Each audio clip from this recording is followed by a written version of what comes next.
Oi, um vídeo bem rapidinho. Por exemplo, fiz esse meu bloco, que é uma estrela de Ohio, coloquei uma moldura. Agora eu quero que ele fique na diagonal com triângulos nos cantos. Então, eu escolhi os tecidos da seguinte forma: coloquei um tecido embaixo, coloquei ele em cima, e daí eu imagino como ele vai ficar se tiver quadrados triângulos nos cantos. Então, essa é uma opção. Colocando esse aqui embaixo, que é um outro, é o mesmo cor-de-rosa do centro, mas é uma outra peça, olha. Quando você coloca a mesma cor que você colocou embaixo, você coloca numa peça de fundo, você tem a impressão que é um molde vazado. Pode não estar dando a impressão aqui, mas quando você quer ter a impressão que você tem alguma coisa meio que suspenso no ar ou alguma coisa que dê para enxergar através dele, você usa a mesma cor aqui e aqui. Então, se eu usar essa cor, a impressão que eu tenho é que tudo isso aqui foi aplicado, foi sobreposto. Então, não é o efeito que eu quero. Eu quero que essa peça se destaque. Se eu colocar o azul, azul no azul, é que não vai aparecer mesmo, certo? Vai ficar aparecendo, vai aparecer só a minha estrelinha. A impressão que vai dar é que o cor-de-rosa é vazado e eu tô enxergando o fundo que é azul. Então, não é isso que eu quero. Então, eu vou escolher uma outra cor. Vamos colocar essa aqui. Eu vou trabalhando dentro da paleta de cores que a cliente pediu. Então, eu vou substituindo e vou avaliando. Será que essa aqui vai me dar um efeito legal? Até agora, eu tô com o primeiro cor-de-rosa lá. Mas vamos ver, de repente, a gente olha a cor desassociada, né? Você olha o pedacinho de pano lá e acha, não fica legal. Mas quando você coloca... Olha, então, eu acho que esse aqui tá muito claro em relação a esse aqui. Eu tenho um tom claro e dois tons que estão meio próximos. Então, eu não gosto muito dessa combinação. Vamos ver, eu tenho mais um. Mais claro ainda. Vamos lá, coloco ele aqui em cima. Esse também ficaria bom. Mas eu ainda sou o primeiro. Para o que eu tenho em mente e quero continuar a fazer, eu acho que ainda sou o primeiro. Porque aqui eu acho que esse bloco saltou muito e esse aqui não.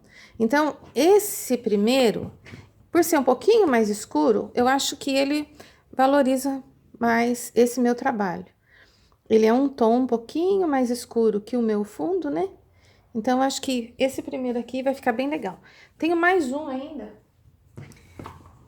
Que, como eu falei, a gente tem que experimentar todos, né? Olha. Também poderia ser uma opção.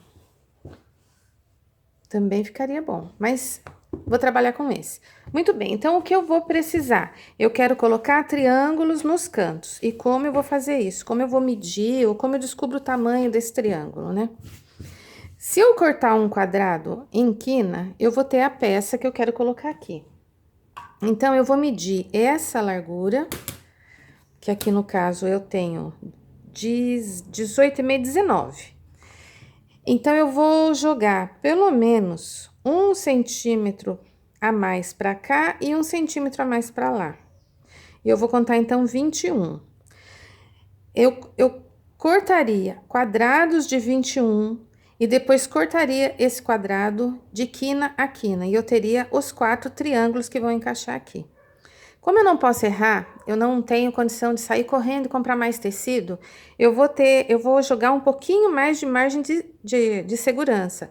Eu vou cortar o meu quadrado com 22.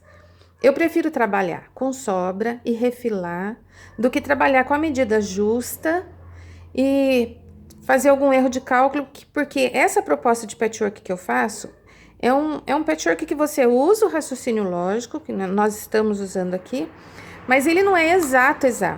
Então, ele vai se construindo à medida que você vai montando sua peça. Se eu tivesse um projeto pronto, eu poderia sentar e fazer os cálculos. Mas aqui é um processo criativo, é um processo autoral. Então, eu não estou copiando o modelo de ninguém, eu estou criando a minha peça. O bloco já existe, então eu já sei que quando eu faço esse bloco, eu preciso que ele seja um line pad, porque o bloco original, chamado Estrela de Ohio, ele é assim. Você tem esse bloco com 4 triângulos, você tem esse com 4 triângulos e assim vai. Nada impede que você dê uma mexida nessa estrela. Eu tenho a estrela aqui dentro eu faço um log cabin bem bonitinho, posso fazer um log aqui, outro aqui, outro aqui. Dependendo das cores que você usa, eu não preciso ter um bloco liso aqui, nem um bloco liso aqui. Eu posso usar vários tecidos muito parecidos e montar.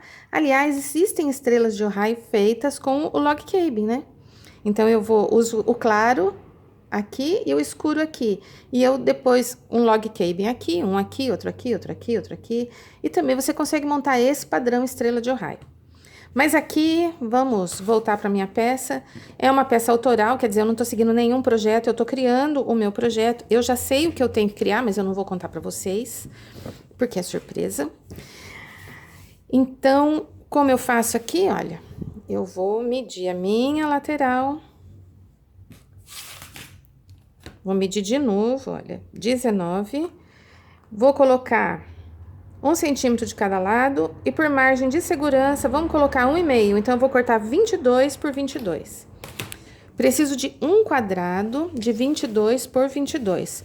Passo o seu tecido. Eu tenho uma régua quadrada que eu gosto muito, então eu vou colocar aqui. Meu tecido, embora não dê a impressão, mas ele tem um certo padrão, olha. Quando você olha, você pode perceber que existe um certo padrão aqui na estampa. Então, você pode observar esse padrão. Para algumas pessoas, isso salta aos olhos, para outras não. E ele, na verdade, eu acho que ele é assim, olha. Dependendo de como você olha o tecido, você tem um padrão, mas na verdade, você tem, olha, olhando bem na câmera, a gente vê, você tem um espaço aqui, você tem outro espaço aqui, você tem um espaço aqui, você tem outro espaço aqui, olha, outro aqui, outro aqui. Então, você pode acompanhar esses espaços como alinhamento ou não, aí é seu critério. Como eu vou cortar e depois cortar em X, eu não vou olhar. Mas se fosse listinha ou se fosse alguma outra coisa, eu olharia. Então, deixa eu dar uma... Eu preciso de 22, né, que eu falei? Era 19,5, 21, vamos cortar 22. Então, mas de qualquer forma, olha, eu tenho um espacinho ali, certo? A gente fala que não vai olhar, mas... Tá vendo aqui quando eu ponho a régua? Que eu tenho 2 aqui, 2 aqui, 2 aqui, ó. De repente, alinhar ali é uma boa, né? Então, vamos mais pra cá. 21, 22, aqui eu tenho morela que eu tenho que descartar. Aqui, ó, bonitinho. Achei um alinhamento, certo? Então, a gente sossega a régua aqui, ó. Desce um pouquinho para não perder tecido, porque o tecido... Eu não sei se eu encontro mais tecidos desse aqui. De repente, fazer como eu tô fazendo agora, ó, eu tô olhando na câmera, não tô olhando no tecido. E na câmera, você enxerga melhor esse alinhamento. Então, olha, tá aqui, alinhadinho. Na verdade, gente, não precisa ser assim. Mas, como a gente sabe que algumas pessoas se incomodam, e isso não é um problema, isso é uma característica. Então, de repente, olhar essa estampa é uma boa ideia. Dobrei aqui, olha, 22 aqui, 22 aqui. 22, 22. Eu tô usando uma régua que de um lado tem folga de costura e do outro não tem. Então, observem isso para vocês não colocarem o lado da folga de costura aqui. Vai resultar em 23,5. Então, 22 aqui, 22 aqui. Ok. Agora, eu vou cortar em quina. Coloquei aqui na quina. Quando eu coloco na quina, eu tenho uma linha do ângulo de 45 graus da minha régua, que eu vou alinhar por aqui. Quina, quina e alinhamento. Tenho 3 referências para fazer meu corte. Muito bem. Fiz meu corte. Agora, eu vou cortar do outro lado. A mesma coisa. Quina, quina. E eu tenho aqui a linha da régua como referência. Posicionei. Pronto. Vou passar novamente. Eu senti que cortou, mas por garantia. Aqui, ó, temos as 4 peças. Muito bem. As 4 peças, uma aqui. E como eu faço essa costura? Eu encontro o meio, vou lá no ferro de passar, vou vincar o meio da minha peça, vou alinhar aqui, alinho aqui e alinho aqui. E passo a minha costurinha. Viro, vai dar certinho aqui, gente. Viro. Venho com a outra aqui embaixo. Uma do lado de cá. E outra do lado de cá. Depois que eu costurar tudo, eu posso procurar refilar esses 4, porque pode ser que algum fique assim, ó, um pouquinho fora da posição, que não é o ideal. O ideal é que eles fiquem todos bem certinhos. Mas o tecido, quando você corta na diagonal, ele é instável. Então, de repente, você aí, quando costura, esticou aqui, se você esticar isso aqui, ele não volta mais, ele só vai voltar depois que você molhar e deixar ele secar naturalmente. Quando você costura, você pode esticar. Quando você passa, você pode esticar. Então, nós precisamos fazer uma costura aqui com muito cuidado.